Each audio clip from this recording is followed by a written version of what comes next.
Welcome to another episode of Hezzy Pull Up Basketball. We're here for another season, the NBA season.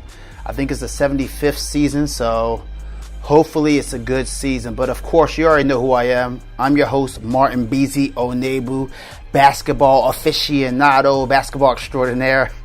Now, you already know what it is. For you guys who are, my friends, fans, whatever the case may be, who've listened to past podcasts, thank you for your support. And we're hoping that this season is great, not just with the NBA season, but of course with the podcast. So thank you for tuning in, and we're really going to get into this. There's different topics to talk about. We got the Nets, we got the Lakers, we got the Bucks. There's a lot of things going on. So, man, there's a lot to talk about. NBA season starts Tuesday. If you're listening to this on Monday or whatever day before Tuesday, it's going to be a big day for the NBA. So we're going to get into that joint. So yeah, we're going to hop into this. We're going to get into the first topic. Yeah, we're going to get into the first topic. But let's get into this. All right, so let's talk about something that's on my mind. About the Brooklyn Nets. The Brooklyn Nets, Kevin Durant, James Harden, Kyrie Irving. Or we think Kyrie Irving's going to be there. Clearly, man, we're not getting into politics. We're not going to get into health questions here. We know that James Harden and Kevin Durant have taken the COVID vaccine. Pretty much it's implied that they took the COVID vaccine. We know that Kyrie Irving has not taken the vaccine. We don't know if he's going to take the vaccine. I was thinking about this topic clearly like last week when it, the week before when it came up, and before even Kyrie even spoke, even on his IG Live. And I was thinking that, man, the Brooklyn Nets need to trade Kyrie Irving. Why? Why do the Brooklyn Nets need to trade Kyrie Irving? The Brooklyn Nets need to trade Kyrie Irving because the Brooklyn Nets are trying to win the championship. And they have the Lakers and the Bucks and other teams to compete with. When you got Kevin Durant and James Harden on the same team and they're coming into the season healthy, you're trying to win a championship. There's a lot of people out there who think that the Nets are the favorites. Of course, there's some people who think the Lakers, and some people with the Bucks and the Heat. But the Nets are in contention in everyone's mindset. And if you're trying to win a championship, you need all your championship pieces there. Of course, with Kevin Durant and James Harden, you have a good enough team to compete. But clearly, a lot of people had them as the favorites because they had Kevin Durant, James Harden, and Kyrie Irving. Look, this is my take. We all heard what the GM of the Nets said. He said that they need players who are full. I'm just paraphrasing. I don't got my notes in front of me, but I'm paraphrasing. He said that they need players who are full-time, fully committed. If you have like a part-time job, like the full-time people are getting the benefits and they're getting the tough hours and the longer shifts because they're full-time. They're in it for the long haul. If you're part-time, like if you're part-time working at Family Dollar, like as soon as the clock turns 9 p.m. and it's time to go, you're not going to clean up, you're going to dip out, right? No disrespect to all my Family Dollar employees out there. But the point I'm getting at is it clearly makes sense. Like they want to win a championship. They feel this is their best year to win. Kevin Durant is not coming off a major injury this year. He was injured a lot last year. All of them were. But, Kevin Durant's healthy. James Harden's healthy. They got Blake Griffin. They got some other pieces. Paul Millsap, LaMarcus Aldridge. They got Patty Mills. They're trying to win a championship. So I say trade them. We're going to get into this. I'm going to touch up on this real quick, and then we have our guest on today. Our guest is Neil Ezem. You already know Neil. Neil was on a bunch of past episodes, and Neil's not afraid to speak his mind. He's going to be on shortly on this episode, but I just want to touch into the Brooklyn Nets thing. I would definitely trade Kyrie Irving. Hear me out. I'm going to tell you teams that you can trade Kyrie Irving to. Now, of course, if Kyrie Irving gets the vaccine, because he's in Brooklyn, and right now, New York, which, Brooklyn, the Bronx, Manhattan, they currently have a city mandate about the vaccine. But at least like when it comes to sports, specifically basketball, to play on a team that is from New York and your salary, your paycheck is coming from New York, you have to be fully vaccinated to participate in that sport when playing at home. So right now, you probably already know this if you're listening to this podcast, but right now, because Kyrie Irving plays for the Brooklyn Nets, if he were to go unvaccinated, he could only play, of course, for the away games. And maybe there's even some restrictions on some away games. But for right now, we know that he cannot play at the Brooklyn Nets games. And I don't believe he could play at New York Knicks games either. I'm not sure about Warriors games, dealing in California. But for what I know for certain is he cannot play for the Brooklyn Nets home games or for the New York Knicks games. I'm pretty sure the New York Knicks clearly home games, right? So that's 41 games that he cannot play for with the Brooklyn Nets, plus 2 more games with the Knicks, depending on how many times they face the Knicks this year. I believe they face the Knicks 4 times, right? So that's 43 games that he cannot play. That's, of course, a lot of money that he's losing out on, but that's a lot of games that the Nets do not have him. So, hear me out. I was saying, how about trade Kyrie Irving to the Houston Rockets? Why the Houston Rockets? Let me tell you why the Houston Rockets, all right? Kyrie Irving initially was on the record. Some people are close by to him. I know Stephen A. Smith said this, and different pundits on ESPN said this. That Kyrie Irving said that if he were to be traded, he would retire. Well, look, Kyrie Irving is making roughly $35 million a year, something around that ballpark. Clearly over $33 million a year. I don't think he's making $40 million yet. Not sure. Maybe he makes that at the very last year of this current deal that he has. But why would you trade him to the Houston Rockets? Well, I tried to look at what teams have contracts that they do not want anymore. When you look at the Houston Rockets, they have John Wall signed to a supermax. They got him off the bird rights from the Washington Wizards, right? And he's still getting paid $45 million a year. I think his final season's $47-48 million. And I think this next season he gets that amount. That's almost $50 million. And he has a player option, so he's probably gonna take the player option and get that bread, because John Wall knows he's not gonna see that type of money again, probably for his next deal, unless he plays really amazing. But the point I'm getting at is, let me try to wrap this up. The point I'm getting at is, if you trade Kyrie Irving to the Houston Rockets, if he were to truly retire, based off the threats that he said before, if the Houston Rockets trade away John Wall and they get Kyrie Irving retires, they don't have to worry about that $35-40 million that they still owe John Wall, because he's traded. And if Kyrie Irving retires, you do not have to pay Kyrie Irving that money. Now, you might, of course, maybe have to package something else with John Wall to make it nice for the Nets, or actually, and maybe even to make salaries match. You might have to throw in another player with Kyrie Irving. Who knows? Maybe they give up a first-round pick. They have great draft picks. They have a lot of draft picks. When they got rid of James Harden and stuff, they have tools to make the trade happen. But the point I'm getting at is, if the Rockets make this trade, they're getting rid of John Wall's salary. They already have Jalen Green there, right? They have Jalen Green there. They have a bunch of other young players they're not even coming up, but they have Josh Christopher. Y'all know Jacob, whatever he called himself. He was like a YouTube, Instagram basketball star. They have him there, a great player. Kevin Porter Jr., another great player. Kenyon Martin Jr. I mean, they have a lot of. They even have that center. I forgot his name, but he's a rookie, I believe, this year, or a sophomore. They have a lot of young, talented players on this team, right? And they already talked about potentially moving John Wall. Oh, yeah, you got Christian Woods. I can't believe I forgot about Christian Woods. You got Christian Woods, a really talented power forward who could play the center, play the power forward, play smart. The point I'm getting at is, you do not need John Wall's contract. And you don't need Kyrie Irving for that team. This is clearly a rebuilding team. If Kyrie Irving was traded to the Houston Rockets, I'm telling you right now, Kyrie Irving's going to retire. Kyrie Irving's gone. He's going to be like, look, I got different non-profit organizations I attend to. I got a Native American family that I need to tend to. I got ballparks in Rooker Park that I want to play at to show people my artwork, my art form. He has other places he could go to do outside of playing basketball. And if he was traded to the Houston Rockets, he's retiring. And the Rockets do not have to worry about that salary anymore, right? They don't have to worry about it. There's so many different things you could do if he even wanted to play, but we're not going to get into that. And if John Wall goes to the Nets, yes, John Wall is currently sadly underpaid. He had the Achilles tear. He was out for 2 to 2.5 years. He came back last year. It wasn't a bad year, Definitely wasn't a superstar or all-star level year at all. But it was a solid year. John Wall shows you that he could still start on the team.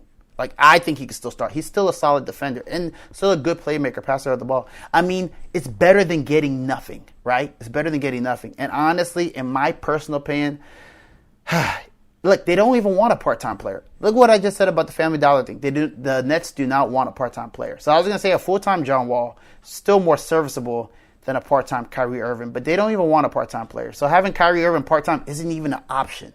But honestly, having Kyrie Irving part-time is so could be so detrimental in the playoffs. This is a team that is favored to win the title. Can you imagine having a Game 7 against the Bucks and it's at home and Kyrie Irving doesn't play? Could you imagine being in the NBA Finals, a Game 7 against the Lakers and Kyrie Irving doesn't play? I mean, like, it's just too dangerous to have Kyrie Irving on this team.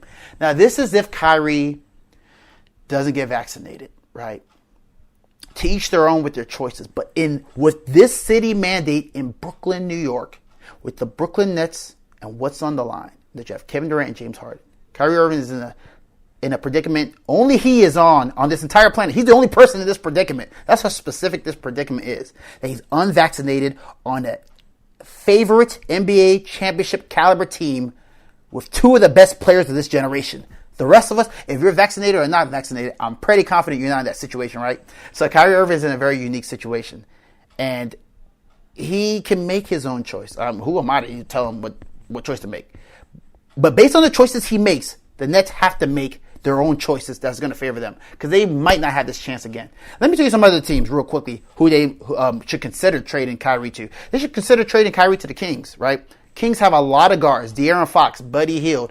Trying to think of all the players they have on their team. They have, they just got Davion Mitchell, very solid defender, good at the point guard, can play the off guard. They just got last year Tyrese Halliburton, who had a really, really good rookie season. I believe he made all-rookie first team. They have a lot of guards. They can always trade Kyrie Irving to the Kings and maybe get De'Aaron Fox. I don't think the Kings will give up De'Aaron Fox, but De'Aaron Fox's salary matches up closer to Kyrie's, right? But maybe they give up Buddy Hield. They're talking about trading Buddy Hield at one time. Out of De'Aaron Fox and Buddy Hield, I think De'Aaron Fox is a better player, the better defender. He's just a better all-around player, right? Keeping De'Aaron Fox, Halliburton, Davion Mitchell. Look, of course, having all of them might be great. But what I'm saying is down the road, who knows, based on salaries, maybe it's just better to get rid of Hill. Like, honestly, the Kings still might not make the playoffs this year, right? So maybe it's just better just to get rid of Hill now. And then when you get Kyrie, if he were to retire, you have that open, salary. You have more money in your salary cap. A lot of space is freed up. Those are just some suggestions. Of course, the suggestions I was saying before, but who knows what's going on with the Sixers. They're trading for Ben Simmons. Ben Simmons is a great defender. Ben Simmons is probably like the best, second best, or third best perimeter defender in the NBA. And if you talk about all-around defenders, if you throw Rudy Gobert in there, Ben Simmons to me is top 5 defender. He could have easily won Defensive Player of the Year last year. I know Ben Simmons, there's a lot of hate on Ben Simmons. A lot of things Ben Simmons does not do well. But there are a number of things there's a lot of things Ben Simmons doesn't do well, but there's a number of things that Ben Simmons does do well.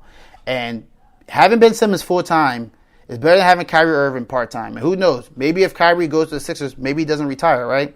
And another team you could consider is the Dallas Mavericks. I mean, I don't know who you trade from Dallas, but having Kyrie Irving with Luka might not be bad. But the real question is, like, who would the Nets get from Dallas? So I think the Rockets actually makes the most sense. But, you got the Sixers, too.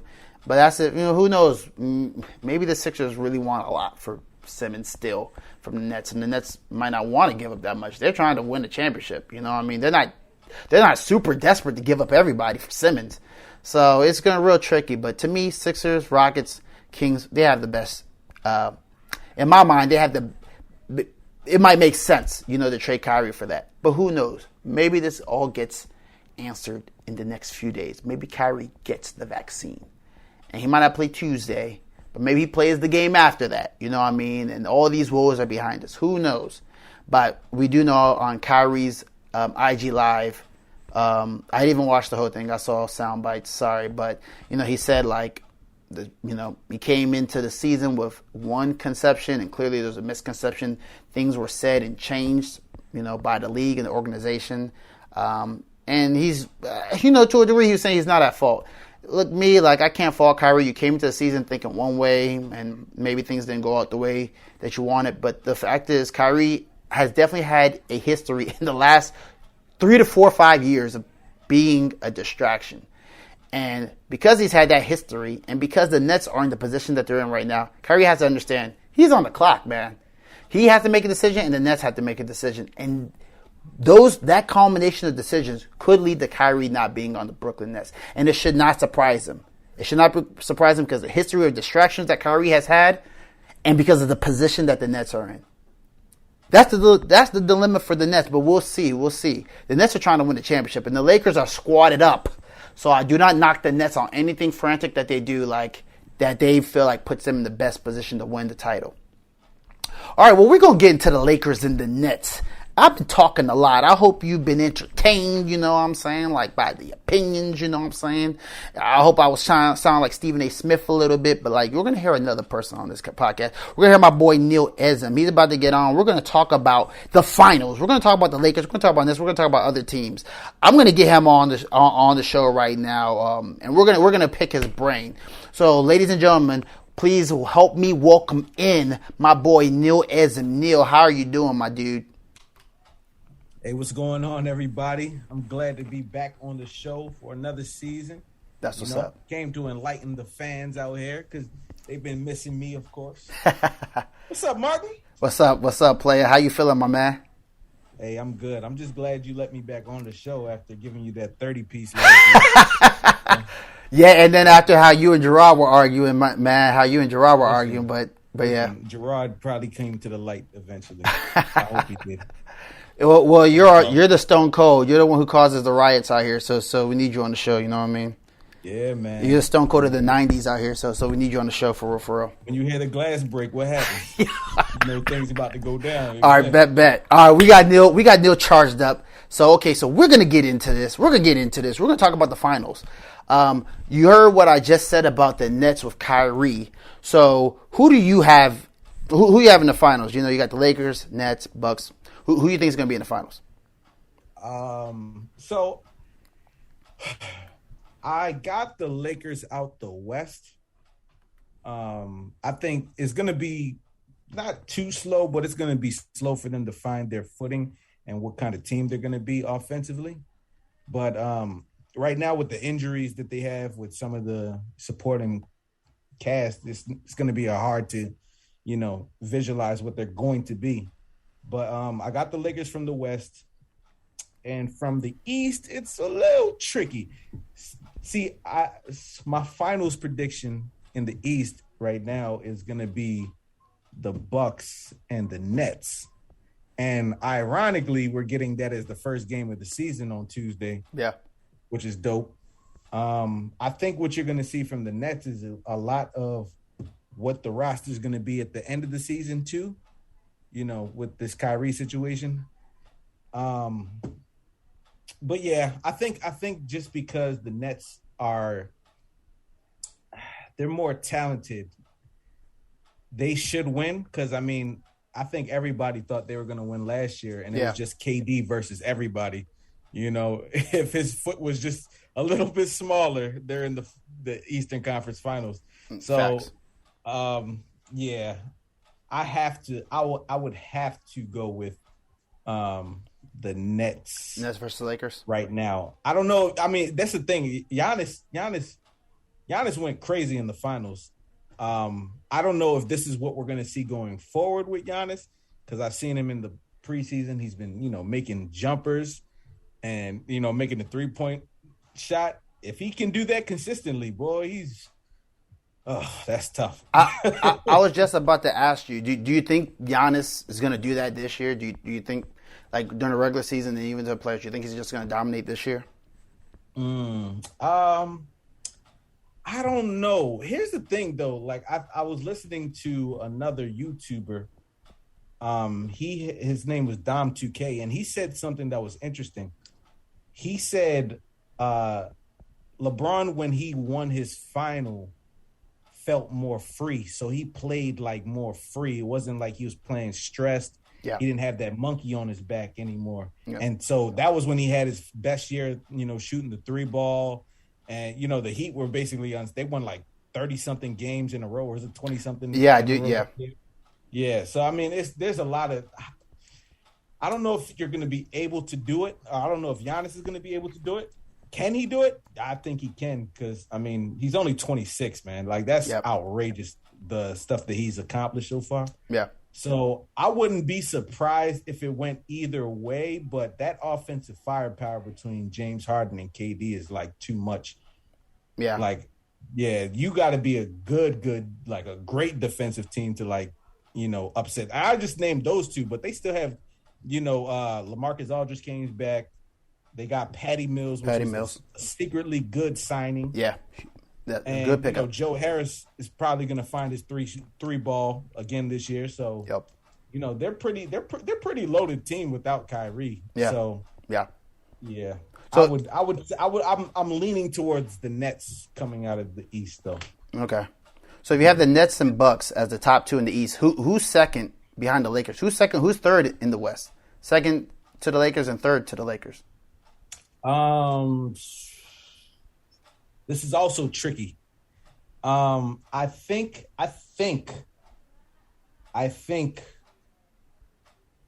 Phoenix will be back, but I don't know. I don't think they're going to be as good. Yeah. I think that was their best opportunity to win it because the West just got, right back strong where it is. Yep. Golden State's going to be in the picture. Even what, well, I wouldn't say that. I would give Denver a good shot because, what's his name? The point guard, he's back.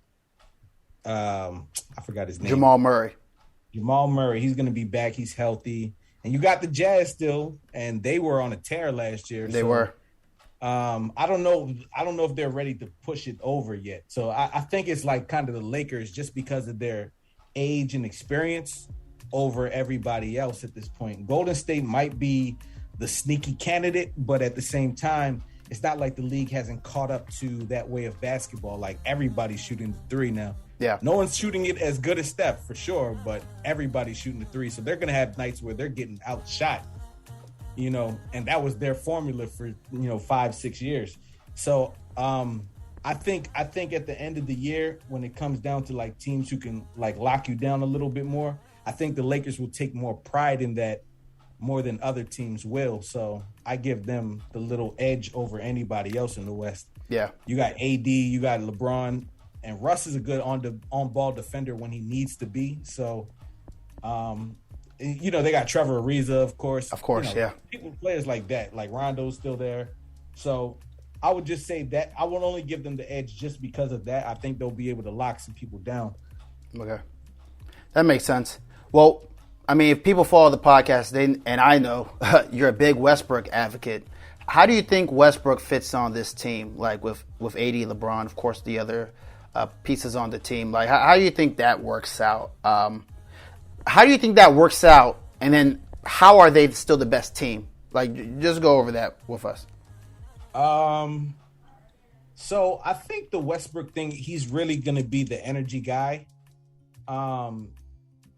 Here's the thing, though. Like, since Kevin Durant, like him and Kevin Durant kind of departed, he's really had to be like the offensive guy most times. Like, he has to put up these points.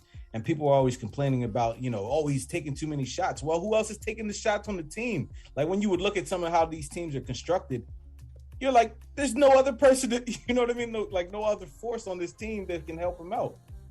And even in his situation in Washington, that team should not have made the playoffs. But that's Russ, that's Bradley Beal coming together and just, force of will to get that team into the playoffs. Because there's no way. But I think since he's going to have that, that monkey off his back where he doesn't have to go out there and shoot 30 times, I think it's going to highlight a lot of other parts of his game. I think he's evolved as a passer. I think he's going to be able to be more of a slasher, like almost like his role in Houston, where he can just slash, and get to the basket a lot more. So I think he's going to be the one who he's a one-man fast break already. But now the other team, like, Anthony Davis, you got DeAndre Jordan, get ready for some oops. Like, you're going to see, like, they're going to be throwing that ball up for a lot of oops, and he's going to be that energy guy. Like, when everybody feels like, oh, it's a drag, it's a back-to-back, I don't feel like playing. No, Westbrook's going to push you, and his energy is infectious. Yeah. So I think everybody else is going to come around and be like, oh, yeah, we got to go. Like, he's going, I'm going too. Like, that's just the type of guy he is on the team. True. So you think that, of course, with his addition, they're all good enough and gelled enough, they'll be the number one seed in the West? I do. So, it's barring any health issues. Who's your second and third seeds again? I don't really have a second or third, though, at this point.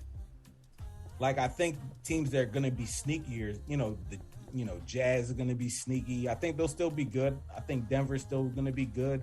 Another year with Aaron Gordon. Or who are the top teams you say have the best chance of knocking off the Lakers as the number 1 seed or going to the finals? Just off talent wise, not like off luck. Who has probably the best chance of beating out the Lakers for the number 1 seed, or just beating the Lakers in 7 and getting to the finals? Ugh. I don't know if I would put any team in that spot. I think out of the group, who has the best chance? I mean, I would just go with Golden State just because they're used to the big moment. They're not scared of it. Yeah. On top of that, the Lakers put them out last year in the play-in game. So I'm sure that's added motivation.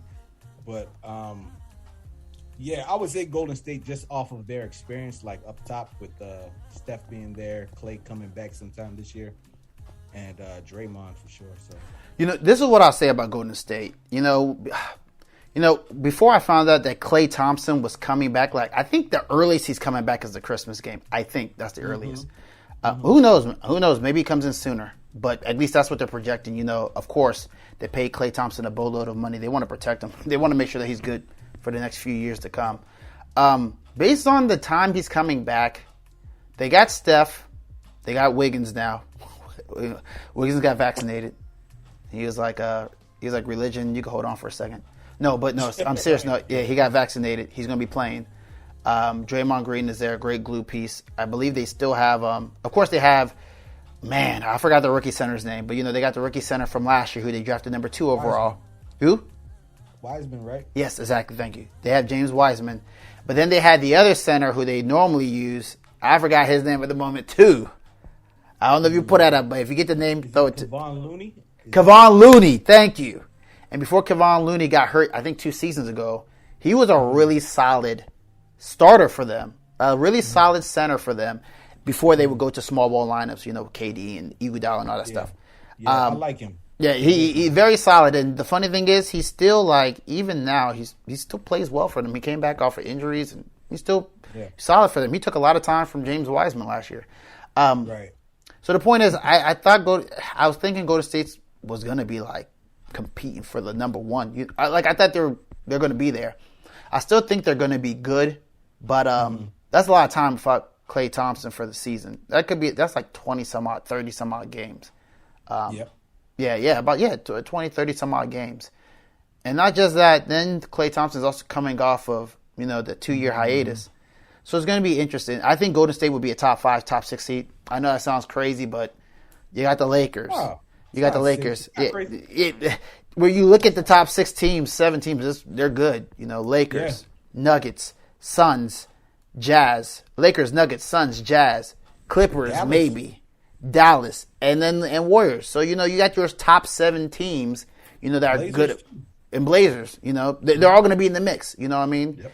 And then the top ones like the Lakers, Nuggets, Jazz, Suns, they're gonna be hard to overcome. So, can Steph do it? Well, we've seen Steph do many things, and as long as his jump shot's falling, anything's possible. But it won't be easy as years past. I think you can attest to that. Since you hate Steph Curry, no, I'm joking. But if any of you fans who listen to past episodes, you might be like, no, Neil Ezem hates Steph Curry. But no, but I think Neil can agree with me. Steph Curry, if his shot is on, it helps him big time. But this year is not going to be as easy as the years he's had with KD, and even the year before, the years before he had KD. The West is still tough, but it's definitely a different landscape. Something that Golden State competing is not used to, right? So just to that point, you seen what the Jazz were doing last year. The clip they were shooting a 3-pointer. Yeah. It's outrageous. I forgot what the number was, but they were even beating some of the Golden State's numbers. Yeah. So, you're right. It's a different landscape for sure. You're right. Joe Ingles, Bogdanovich, Donovan Mitchell, Mike Jazz can shoot. The Suns can shoot too. The Suns got shooters on the team. Clarkson coming off the bench. On the Jazz, exactly too. I forgot about him. They have him too. And the Nuggets Nuggets have some shooters and they have a good offense. Nuggets can put up points. They got MPJ there. They got Austin Rivers can shoot. Jamal. They got a deep team. It's not gonna be as easy. When the Warriors were killing people in the West previously, first it was like mostly OKC, then KD joined their team, right? And then like even though there was competition, the main people they had to beat were the Spurs and the Rockets, right? I mean, there's competition there, right? But those are like the main people. Like, no, there's a lot of teams, and there's teams that could be more talented than them. So it's definitely not going to be easy. The teams that challenge them can play like them. That was a thing, though. Yeah. You know, if that was a common, the Rockets should have won. I mean, they were built almost the same way, but it was just a one-man show, basically. Yeah. But everybody shot the three. Yeah. Yeah, they all were launching. D'Antonio was like, launch. Get the ball, launch. They didn't even want to take 2 points. They're like, was that a 2? Was that a dunk? It was a layup. Right. Or why didn't you shoot the 3? I was underneath the rim, coach. You should have jumped in the air and floated back to the 3-point line. But yeah, so it's going to be an interesting year for Golden State. All right, I'll tell you, I have the Lakers, of course, as the top seed, as I said earlier. I think it's going to be Lakers versus Nets. But my second seed would be the Suns. I think it's really competitive. It's hard to tell. Jazz are a good team. Nuggets are a good team. Warriors, who knows? Warriors could just kill it. You know, who knows? But since the Suns went to the finals last year, they're bringing all the pieces back. They had a taste of success. And they're having the same team from last year. You know, because the Nuggets, even though the Nuggets are really talented, Jamal Murray was hurt last year. So, you know, there's some, you know, like he's coming back in the fold. I'm sure they're going to be good. And then you got the Jazz. And Conley was hurt some of last year. Yep. So there's injuries. What I'm saying is the Suns didn't have injuries. They had the same pieces. I just feel like they went to the finals. They might have the best chance of giving the Lakers some issues, you know. Jay Crowder's a sturdy defender. Who else do they have? Bridges is a solid defender. I think his name's Cam Johnson. He could start, and he could be a starter in the NBA. Yeah, he's a stretch. Yeah, and he could be sick. Like, honestly, he could surprise people and get Sixth Man of the Year this year. Then, of course, Chris Paul. If Devin Booker and, of course, DeAndre Ayton ante up their game, they could be a problem. So I got them second, but as I said, it's a really competitive. Look, like people know me, like, I don't want the Lakers to go to the finals. I don't want the Lakers to go to the finals. I actually don't even want the Nets to go to the finals. I kind of don't want the Golden State to go to the finals. I don't like the Spurs. There's a number of teams that don't want to go to the finals. But the Lakers have the most talented team to me, with the Nets not having Kyrie. They have the most talented team. So if I had to pick, I'm picking Lakers versus Nets. If I had to pick who's going to win, right now, I'm just going to say, if I'm if I'm betting off of not emotions, I'm saying the Lakers are going to, or if you put me behind the analyst booth, I'm going to say the Lakers are going to win the title against the Nets. I'm going to say Lakers. I got Suns second in the West. But it's going to be Lakers versus Nets. Lakers are going to win. If you told me who do I want to see in the finals, I really would love to see Heat versus the Suns. So I'm really hoping the Heat can upset somebody. Maybe the Heat could upset the Bucks.